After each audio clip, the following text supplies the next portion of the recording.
মহামিলনৰ হেতু বান্ধি গুচি গ'ল জুবিন গাৰ্গ। মৰণেৰেও এক কৰি থৈ গ'ল অসমীয়া জাতিটো। দেখুৱাই থৈ গ'ল জীৱন কি মনুষ্যত্ব কি। ধুমুহাৰ সতে যুঁজি যুঁজি পঞ্চভূতত বিলীন হৈ গ'ল শিল্পী জুবিন গাৰ্গ। বিদায়ৰ পৰত অশ্ৰু অঞ্জলি যাচিবলৈ ওলাই আহিল সহস্ৰ নাগৰিক। মহাপ্ৰয়াণৰ সম্পূৰ্ণ ৫টা দিন অসমীয়া জাতিয়ে কেৱল আৰু কেৱল স্মৰণ কৰিছে শিল্পীগৰাকীক।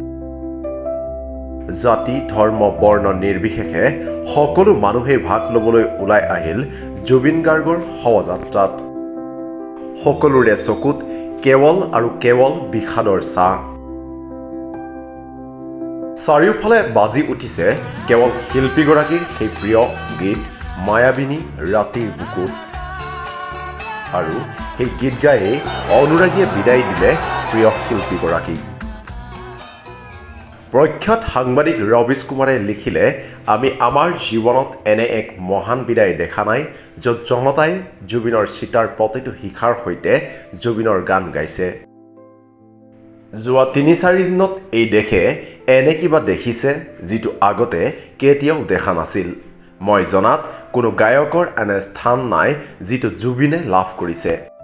আজি জনতাই জুবিনক বিদায় দিয়া নাই, বৰঞ্চ চিৰদিনৰ বাবে নিজৰ হৃদয়ত স্থান দিছে। হয়, জুবিন গাৰ্গে যি দেখুৱালে সি দেখা নাই ক'তো।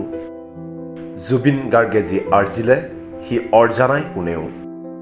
মৰণেৰেও অসমীয়া জাতিক এক কৰি গ'ল জুবিন গাৰ্গে। জুবিন গাৰ্গৰ পাৰ্থিৱ শৰীৰৰ ওচৰত হীন হৈ পৰিল জাত পাত, উচ্চ নীচ, ধৰ্ম অধৰ্ম, শাসক বিৰোধী। সকলোৱে মিলি জনতাৰ শিল্পীগৰাকীক দিলে শেষ বিদায়। মুখাগ্নি কৰিলে আদিবাসী যুৱক অৰুণ গাৰ্গ ৰূপে জনাজাত অৰুণ চাচনিয়ে, যাক জুবিন গাৰ্গে কৰিছিল পুত্ৰ সমজ্ঞান। বিলাই দিছিল সকলোৰে মাজত কেৱল ভালপোৱা আৰু ভালপোৱা। এইজনেই জুবিন গাৰ্গ। বিদায় সিংহৰ দৰে আহি সিংহৰ দৰে থাকি সিংহৰ দৰে গুচি যোৱা Zubeen Garg. News desk report, Assam daily 24।